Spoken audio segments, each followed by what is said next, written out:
Information Behavior of Family Historians and Genealogists by Amy Ryker.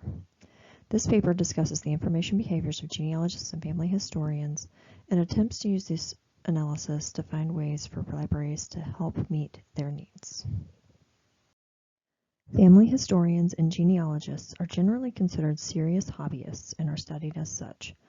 Their primary reasons for practicing genealogy have been determined to be so they can find answers to family mysteries, out of a sense of obligation or legacy because they inherited the responsibility, and because a life event such as a birth, death, or a DNA discovery pushed them into it. Although all kinds of people can be genealogists, the majority tend to be retired, female, over 60, married, with no children in the house, and have higher education and greater means. The primary activities of family historians are to search for information about the past, primarily family members and family stories, to record and preserve family and local histories, and to seek connections with relatives and other genealogists, and often to find meaning and context for their own lives through their ancestry. Family historians and genealogists tend to pursue their hobby through in-person and online interactions and research. In-person research requires visits to libraries, archives, cemeteries, and churches, and access to microfilm, microfiche, newspapers, and books on site, and attending genealogy society meetings.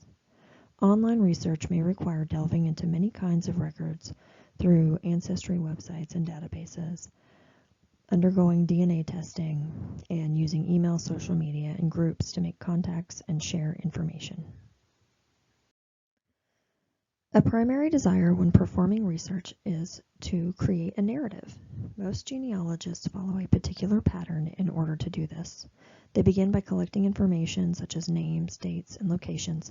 Then they are able to expand into piecing together individual stories. This then grows into an exploration of the greater community and society in which the person existed.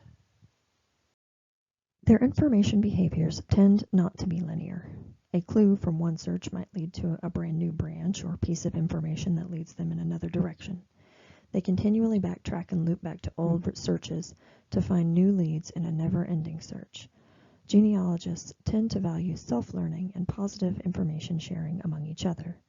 They prefer to use free resources and are in recent years moving toward majority online research as tech improves.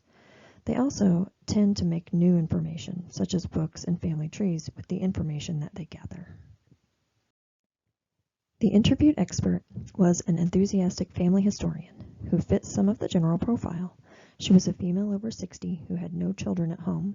She self-identified as the family narrator, as did most of the research participants, and loves solving family mysteries. Unlike the typical genealogy hobbyist, she was single, not retired, was not a member of any particular society or group, and did not have education past high school. CJ's information behaviors and seeking preferences were very similar to the results of most of the studies. She prefers free resources, though is willing to pay for some required sources. She has transitioned to mostly online research, has had her DNA analyzed, exhibits the same chaining behaviors and gap theory behaviors as others, feels a sense of accomplishment and excitement when she solves a mystery or discovers a new piece of the puzzle, and she tends to learn on her own or with minimal help. A good amount of research has been done on family historians and genealogists, but some questions could be answered more thoroughly. Sample sizes and variety of subjects were lacking somewhat. Nationalities were represented well, but races were far less addressed.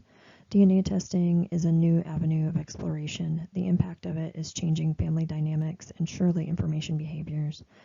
Archival libraries are the typical subject of help, but public libraries have much to offer, and services could be improved with more public library-specific research.